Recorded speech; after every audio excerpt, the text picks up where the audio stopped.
Fresh and Fit have been demonetized channel-wide. Well, yeah, they started having, like, open Nazis on and Sieg Heiling and shit like that. It's not surprising.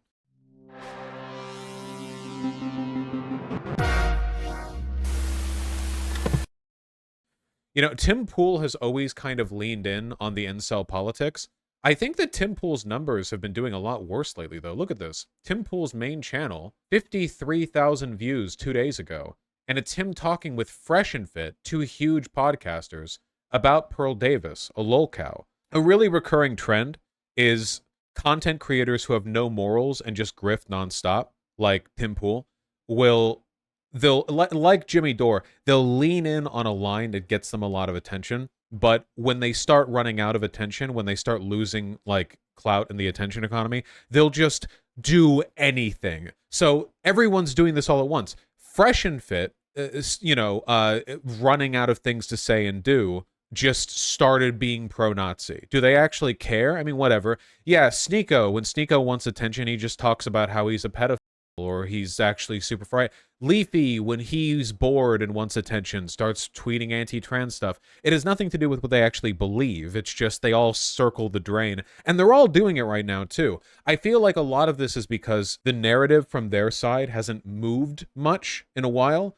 There's very little that you can say as a content creator when the people you're trying to appeal to are incoherent, frothing lunatics who hold multiple mutually contradictory views, and also the only thing that you can really do at this point to kind of like renew their attention is by being even more ostentatious, even more outrageous. It's the crank like pipeline, basically. It's the same direction Alex Jones went, though he was really good at monetizing it and making a career out of it. I know what it is. When you get your viewers, when you get your viewer base hooked on spectacle, on always being the most outrageous, the most daring, the end state to all of that is just Sieg Heiling and then, like, believing with every conspiracy theory you hear.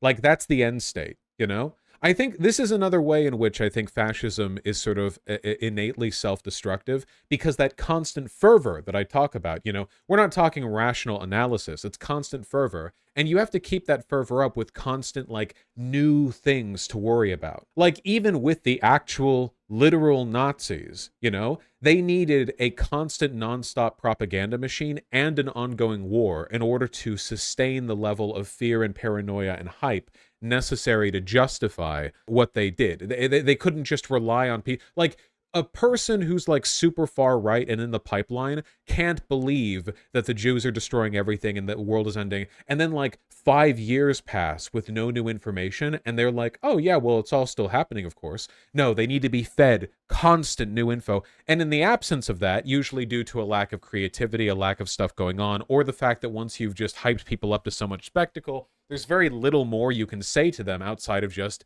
Sieg Heiling and get your YouTube channel demonetized, is to just go on and believe everything. So sure, let's take a look. Somebody said that most of his views are on the Timcast IRL channel. That's true. But even then, dude, look, it's still a big YouTube channel. I'm not denying that. But these views are definitely lower than they used to be. Here, you know what? Sure, let's see it. Fresh and Fit discuss Pearl Davis and her call to stop women voting. Let's hit it. Alpha Male Tim, Alpha Male Fresh and Fit, or whatever. Into the more political space, because you mentioned feminism. Yeah. So I definitely want to talk about that in the bigger picture, where we're at with that. But I want to start with this this tweet from Pearl Davis. Okay. It's got 12.1 million views, 1,734 reposts, 34,000 likes. Has been reposts. He said reposts. Ah. Quoted 3,638 times, and it is a picture of her wearing a shirt saying women shouldn't vote. Should women vote? I think their vote should carry half as much weight as men's. So you're in the middle. I'm in the middle. I think what a lot of people on the left do when they look at stuff like this is they make the mistake of trying to like debunk what they're saying or get offended. But what you have to understand is that these are low-T beta males, okay? We have seen 1,000 times sex workers come out and say, hey, just so you know, all these like alpha male YouTubers, when they pose with pretty women, they paid them. When you see these podcasts where hot women come on and get like made fun of by the guys, they were paid to be there. When you see photos of like Andrew Tate or whoever else surrounded by pretty women looking over like a cityscape from a penthouse, they were paid to be there. Almost every time. There might be a few women they actually know, but for the most part, they were just paid to be there. The reason they're doing this, and the reason that Pearl Davis is also doing the whole, like, Nick Fuentes Nazi bit or whatever, in addition to it being for attention, is because the kind of attention that they're looking for is the attention from the only group the right has a chance of getting real pull with. This Myron dude on screen was caught using a sugar daddy site. Oh yeah, we saw that. Yeah. Not only was this guy out there on like a dating site, which is, you'd think like a high alpha T beta male, whatever, alpha male wouldn't have to do that. He was on a sugar daddy site, explicitly paying women. Like, okay, I don't think there's anything wrong with soliciting sex workers at all. I don't think there's anything wrong with even paying models to be with you. Like, if you're transparent about that, I don't think there's anything wrong to do that. I don't think it's bad. However, soliciting a sugar daddy relationship as the daddy, I do look down on people like that. Because you gotta be really unlikable as a rich man to not be able to just find someone, you know? Like, Jesus. Yeah, I remember there was a clip where he was confronted on it. He was like, "Well, I'm on a sugar daddy website, but then I convinced them out of the money part, and I just date them normally." Which, yeah, okay, yeah. That's why I solicit all those escorting sites. You know, it's because I go on there, and then when I talk with the woman, I'm like, "Hey, actually, my dick's so big that I won't even have to pay you," and she's like, oh my god, you're right." You know, like, yeah. Anyway, the reason that we're about to endure this particular brand of retardation is because one of the only groups that the right has any pull with in terms of like new engagement is the young sexually insecure male. That is like the big focus right now. Ever since Andrew Tate became like super prominent, you know, the numbers aren't moving that much. They're pulling the incel crowd hard, right? The problem is with this particular grouping, there are several problems here. First of all, most of these like super young insecure dudes are also being pulled into like the far right pipeline, which means they're less likely to like Fresh and Fit because Fresh and Fit are black. Also, Tim Pool is the least confident looking man to have ever stepped in front of a camera. He wears the beanie nonstop because he's bald. I know it's a branding thing at this point, but like he exudes self consciousness and insecurity. So this just reeks of desperation to me. I'm sorry, I'm preluding this by quite a lot, but I'm just explaining why, like, I'm not going to debunk the claim that women shouldn't vote because I'm not an idiot and I'm not taking that bait. They don't believe it either. They don't believe anything. They just believe what gets them attention. To an extent, Merrick, to an extent, but it doesn't work as well as you might think. See, Merrick, a while back when the Fresh and Fit boys and Pearl Davis started getting buddy-buddy with Nick Fuentes, it actually apparently did lead to a backlash from a lot of the Fresh and Fit viewers who were black. Because while there are some black content creators who will pal around with Nazis, as it turns out, most regular black people who aren't getting paid to be dipshits online don't like Nazis. So there was backlash there, but the problem is once you're in a backlash spiral, you have to keep going down that road. Imagine being Fresh and Fit and being so desperate for attention that you're like paying women to come on and say hi with Nick Fuentes, but then you get backlash. How do you walk that back? Real question. Like, how do you go, oh, sorry, I took that too far. You know, I've alienated some of my POC audience. Let's walk it back. I think, if anything, him going on Timcast is probably an indication that he's trying to appeal more towards like the generalized far-right white boy thing, because I'd be very surprised if Tim Pool has a significant non-white viewer base. Women should have the ability to vote, and depending on what position they hold, if they're in the military and they're some type of government service, if then I think absolutely their vote should count all the way. But if it's just a female and she doesn't have any type of civil service or anything else like that, then I think it should be. And this goes for the men too, right? Certain guys shouldn't vote either. If you're working at McDonald's, etc., should your vote count all the way? Well, No. so then it's not a question of, in your mind. So notice the complete incoherence of that statement. Initially, it's should women vote, and then he's like, well, okay, half a vote. But also, I don't think that poor men at McDonald's should vote either. Don't think about the logic because there is none. What is he trying to say? He's trying to appeal to that exact same Andrew Tate-esque, women are nothing, focus on your grind set, don't complain about social issues, you know, like you maximize, you're only like a certain type of person should be allowed to control. Like, we're talking about a very specific, don't think of it like, if there was a person who came on and was like, yo, dude, like, hey, I work at McDonald's, just trying to pay my way for college. You don't think I should vote? I guarantee you the dipshit that just talked would be like, no, man, you could vote. Because, like, you know, yeah, you've got like drive to like get better or whatever. It's not about like an actual policy position. It's just about reinforcing the dynamic between like the worthwhile and the worthless. How far do you think Fresh and Fit are true believers? The guys themselves? Not at all. They're total grifters, like transparently so. They're obvious liars.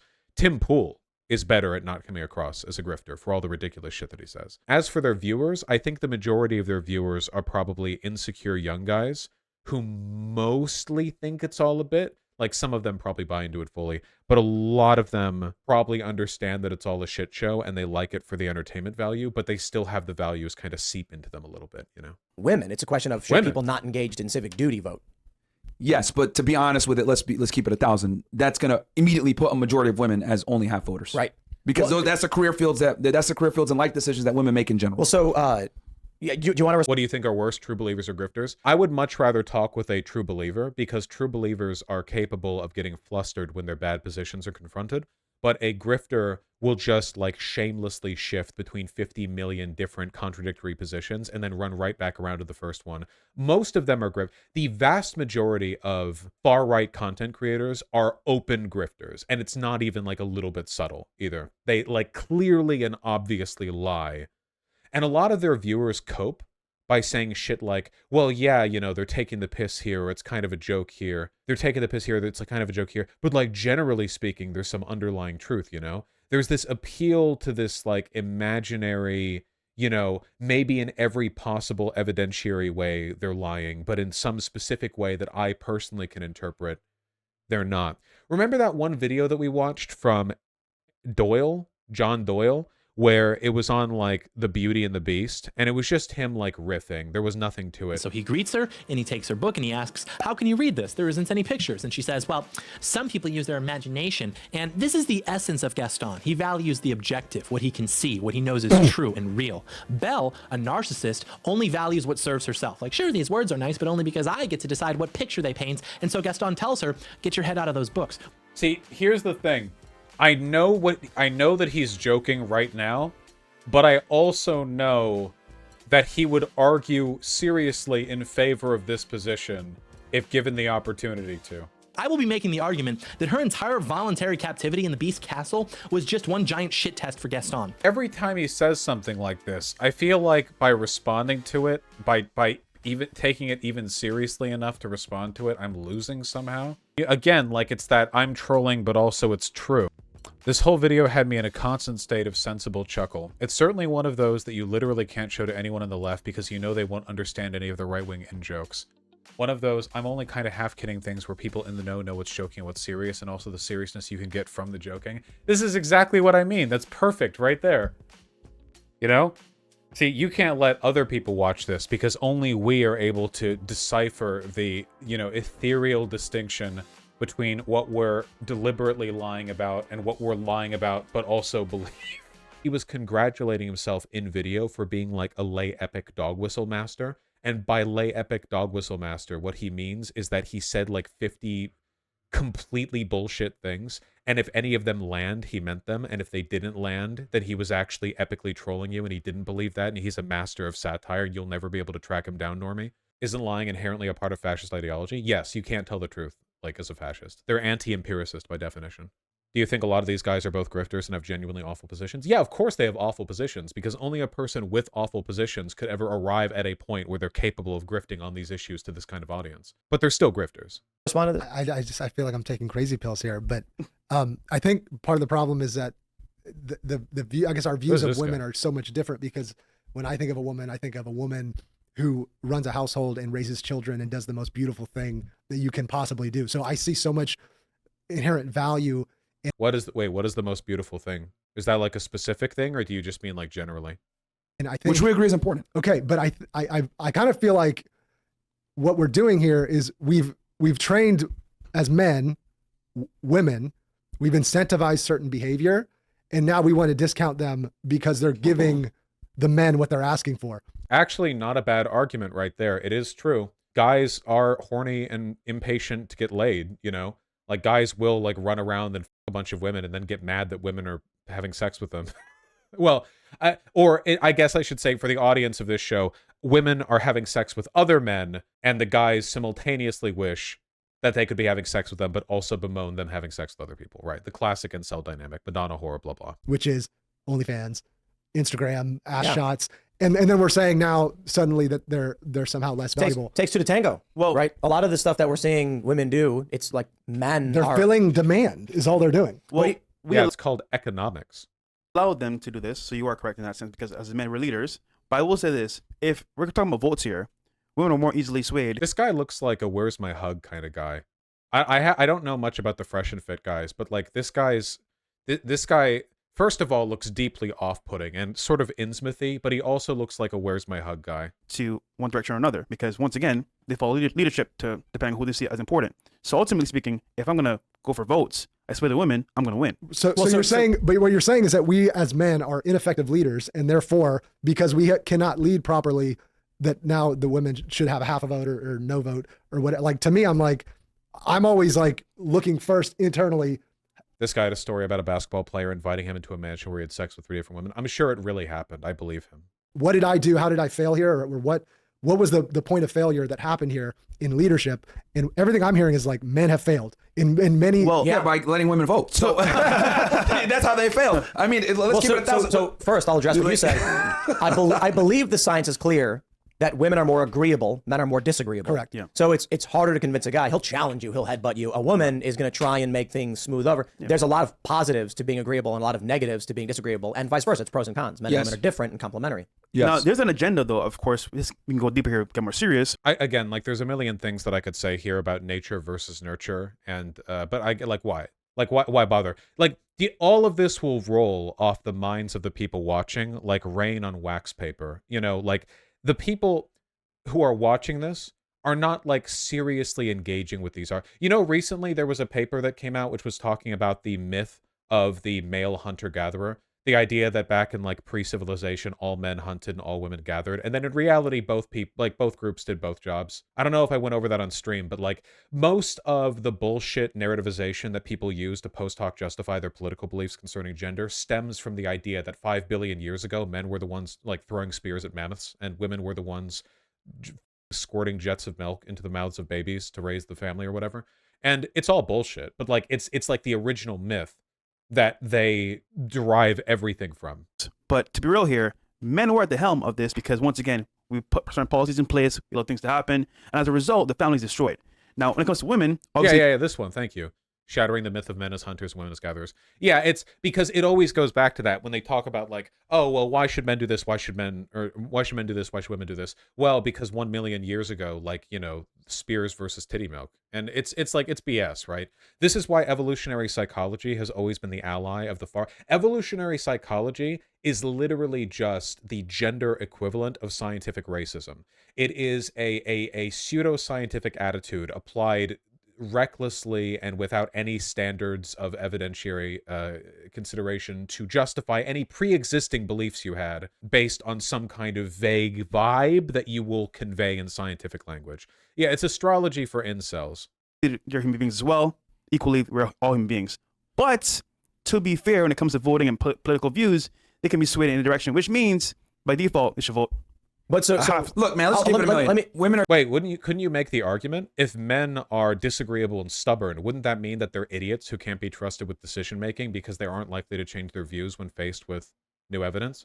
Like, if you're going to make the argument that women are more agreeable and more likely to seek compromise, that would actually be an argument in favor of them being the ones who manage politics. What's funny is this argument will shift to either side depending on what kind of sexism they want to do.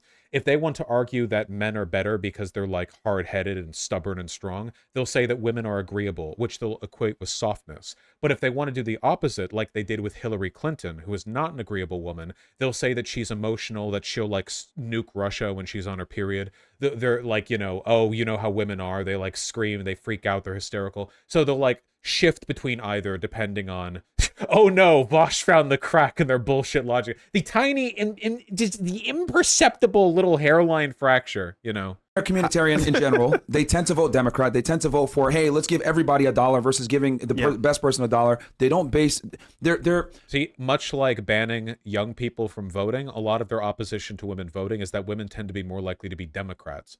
Probably in large part because Republicans are often very openly sexist. Just earlier this stream, we were looking at Texas counties setting up checkpoints where cops will make sure you're not trying to leave the state with a pregnancy because you would be maybe trying to abort it elsewhere. Excuse me, sir, can you show me your stomach or whatever? Like, yeah, or ma'am, whatever. Woke. Their values a lot of times are not aligned with meritocracy. They want everyone to benefit, which is cool, I guess, if you like communism. But I do like communism. Thank you. Of course, we don't live in a meritocracy. Oh, that's another funny thing, by the way. That's another inconsistent, incompatible view these guys have. On one hand, they will talk endlessly about how social incentives are prioritizing the wrong people are on top, the wrong people run society, the administrative state is terrible, everything is fucked up. But then they'll argue we live in a meritocracy. It's Schrodinger's meritocracy. When the people they like are doing well, it's a meritocracy, and when the people they don't like are doing well, it's affirmative action. It's a product of degenerate feminism. You know, women doing really well on OnlyFans, that's not them being meritocratic, even though being an OnlyFans model potentially can involve a lot of really difficult marketing and cinematography, personal fitness work, you know. That's not a meritocracy. You know, you making $600,000 a month off of pictures of your asshole, you know, that's actually degenerate. That's not a meritocracy at all. Real meritocracy is when the people they think should be in charge are on top. If you're a capitalistic guy, you want the best to succeed. And unfortunately, a lot of the times, women don't believe in meritocracy. They believe in communitarianism. In general, not all, but most. We'll go back to some of the common points brought up from suffrage. Yeah. So this is typically... So here's the lesson, guys. Vote for a man and they'll only benefit themselves because they're already on top, therefore they deserve to be there. Vote for a woman and she'll help everyone out. This is phenomenal. We're doing fantastic, you know, we're doing fantastic political advocacy here, really disincentivizing it. I feel like it's typically not talked about that there were a lot of women who opposed women's suffrage because... Define a lot. Yeah, define a lot. You know, countries have a lot of people in them. Define a lot. Initially, it was tied to civic duty. Yes. Men who were voting had to be on the fire brigade. You had to, you could be drafted. You could go and die. And so with that, the idea is like, if we could... Wait, what? You had to be on the fire brigade to vote? What? What is he getting that from? The draft was only established in 1940. Selective service and the Selective Training and Service Act of 1940. That was after women's suffrage. The only thing you had to be was an adult male back when suffrage was... What is he talking about? Originally, you had to be a land-owning white male. And then eventually they got rid of the land-owning and the white part. But at the time that women were given suffrage, there was conscription for World War I, but not the national draft. Oh, okay, I see. Secretary of War Newton Baker draws the first draft number on July 20th, 1917.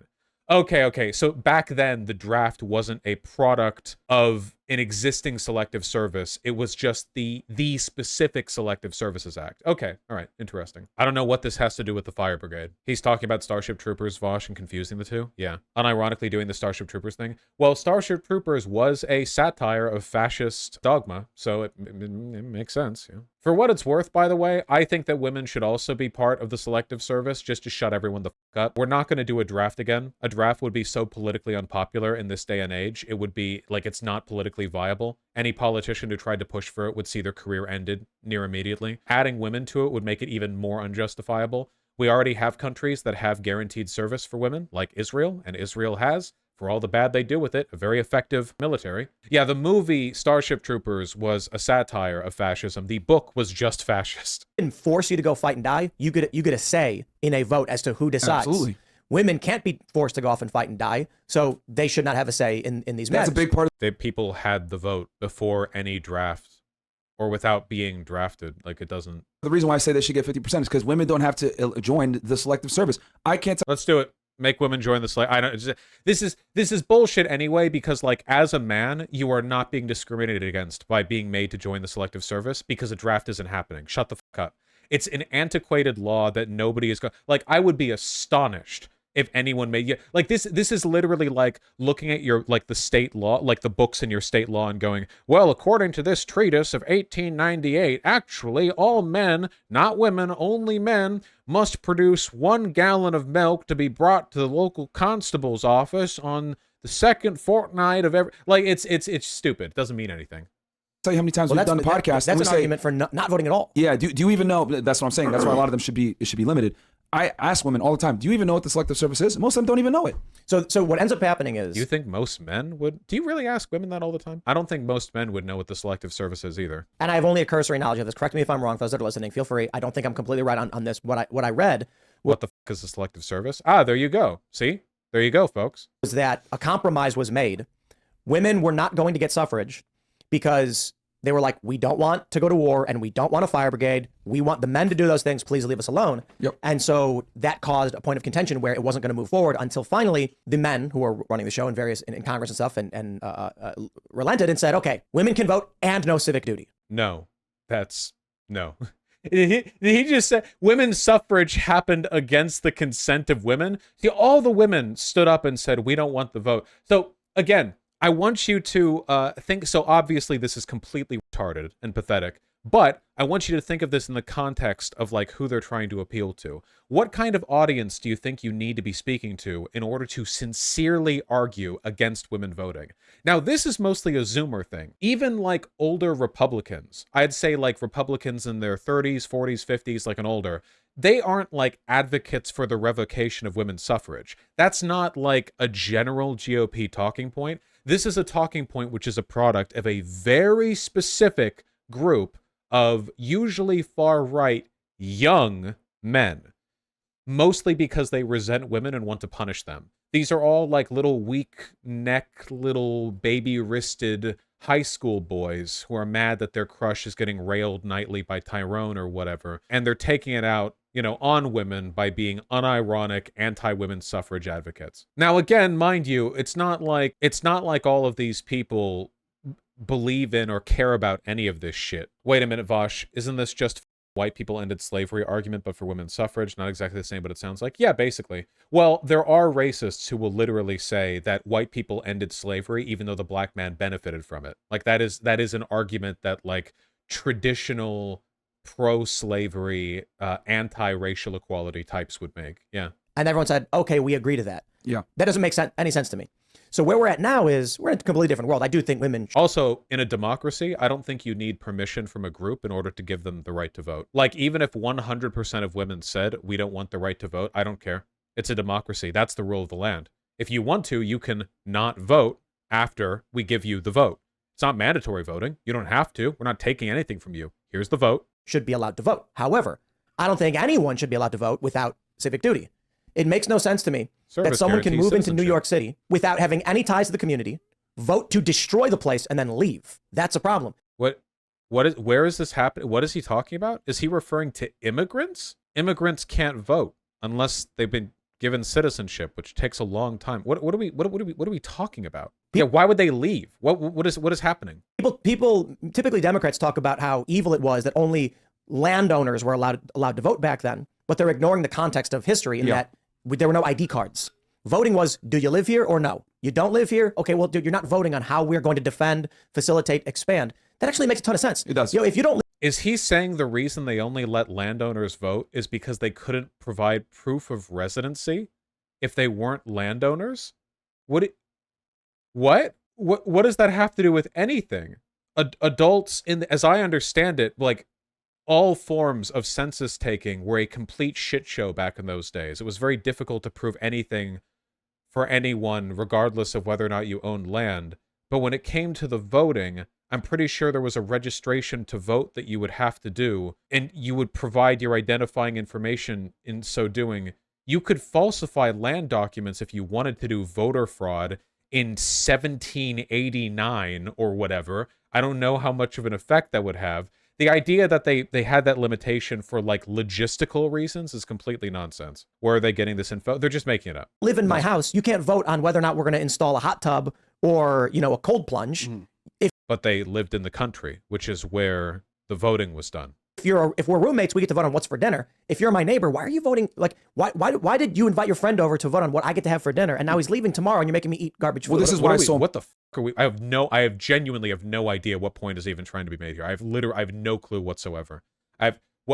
I don't know what like analogy we're doing. I don't know. Important to have authority tied with responsibility. The problem is that we're giving people authority with zero responsibility, which goes back to the female voting situation, right? A lot of these women that vote, a lot of times they don't necessarily know how the government works, how the economy works, etc. As opposed to men, including the men in this very room who are legendary for their extensive knowledge on civil government. Yeah, men know genetically. It's a genetic thing that men get to know. And they're over here making very serious decisions and putting people like Sleepy Joe in office who don't necessarily deserve to be there. And when you look at a big part of it is like anti-progressive advocacy. Women are a minority group in a social sense, after all, even if they aren't in a numerical sense. So a lot of this, even besides the incel stuff, really is just like the henpeckian bickering about, minority representation.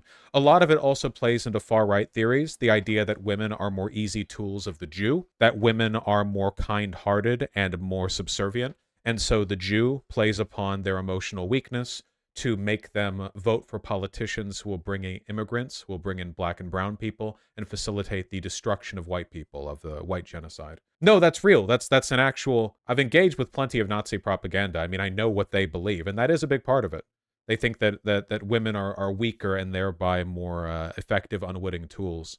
Look at the maps, the voting maps. It's a fact. Women, if they do the map, if only women voted, whole country except for like one state is blue. If only men voted, whole country is red except for like one state. Guess women actually are more rational. I am not saying that means women should not have their vote. I'm saying nobody should just be granted the right to vote in any capacity without some responsibility tied to it. There's got to be checks and... Yes, they should. That is actually what a democracy is. It's just when you have the right to vote as a product of you being a citizen of this country. That is the whole point, actually. Balances. That's brilliant. You got to have some responsibility. IQ test. You pass it, you can vote. No, well, because that's subjective.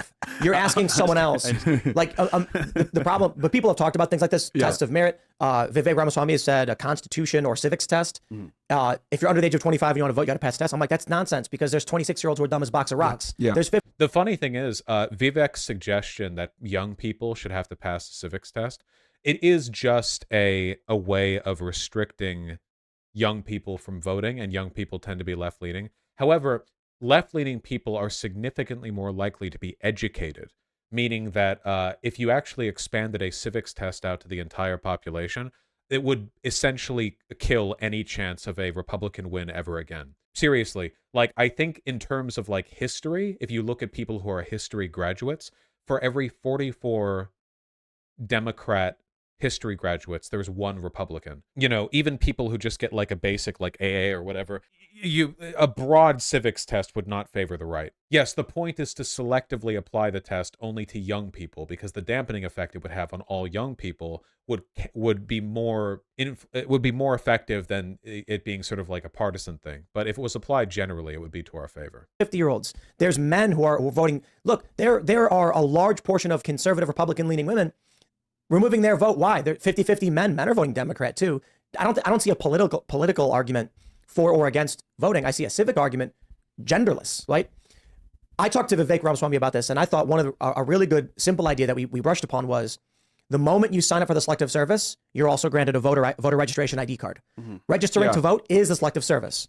It's so funny to see Tim Pool pretend to be a libertarian, which he still pretends to be, by the way, while unironically making service equals citizenship arguments. You'd think that Tim Pool would be like, no, f the draft. Like the idea the state can just like conscript you into war is ridiculous. Like f that. No. But instead, he can't actually do that because he's not a libertarian by any definition. So here's what happens. This solves the problem for everybody.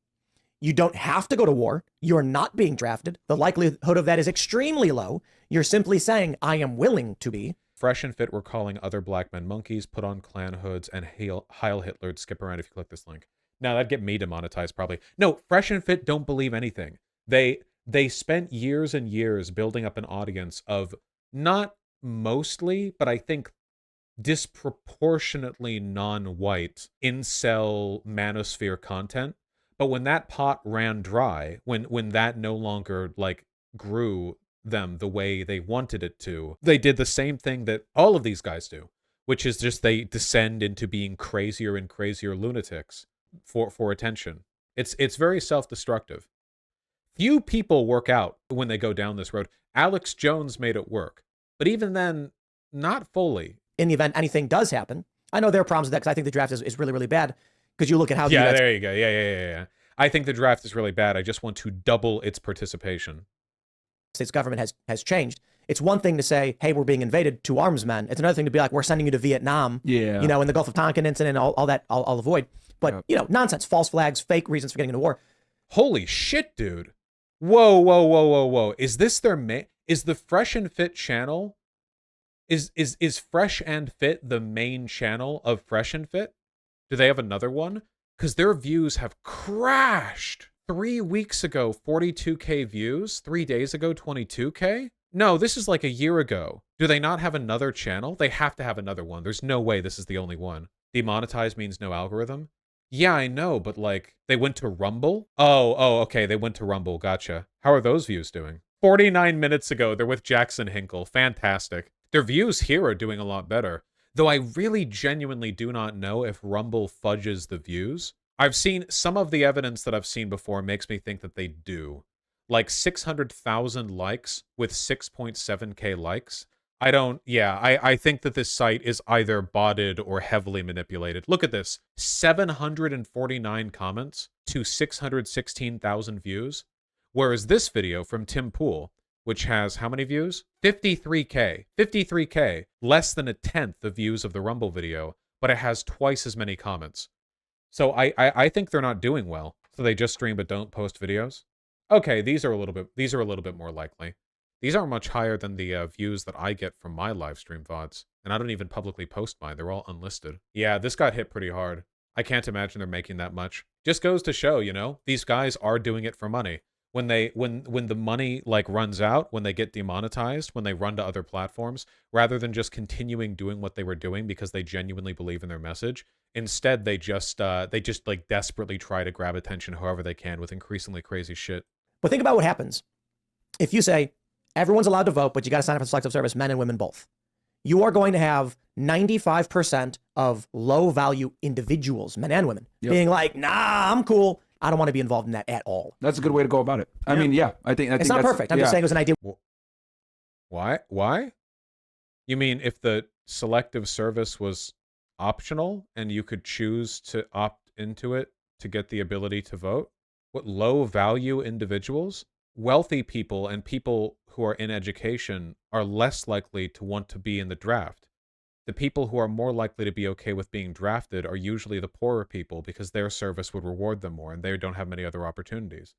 This is actually the opposite incentive. In reality, like people like Donald Trump who dodge the draft, you know, all the people who they think are alpha males, guys like the ones in this room, they would be the ones not going for it because like they don't really give a shit. They just want to like make money and sit down. And the people most likely to actually go out there and risk their life to, I don't know, go over Afghanistan or whatever, would usually be like poorer people. This doesn't make any sense. I'm sorry. Again, I'm not actually trying to like debunk any of this because it's so flagrantly stupid. There's not like it's like trying to debunk like the ramblings of like a, you know, like a baby. But it is funny how incomprehensible it is. They're just saying shit. That's a good solution. I mean, because my thing is if you're gonna have authority, you need to have responsibility too. And we've done a fantastic job in the modern day age of giving women a bunch of authority without necessarily giving them responsibility, and that's my issue. They just have the vote. You haven't chimed in so far. Well, I'm trying to wrap my head around the idea of what it would look like for women not to vote.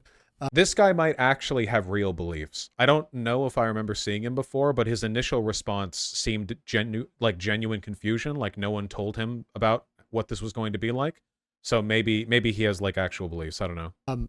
Obviously, I think women should be able to vote, but I'm not arguing that either. I know. I just don't. It's a hard, because like there is some merit to some of the things that are being said, but like I don't think there is a solution. I mean, I would consider myself more high value, and I personally would not want to sign up for this current government to then. Oh, he's making my argument. Wait, he's making my argument that people who like the people who have the most value or the people who have the most to make off of society broadly are the ones least likely to be invested in like conscription.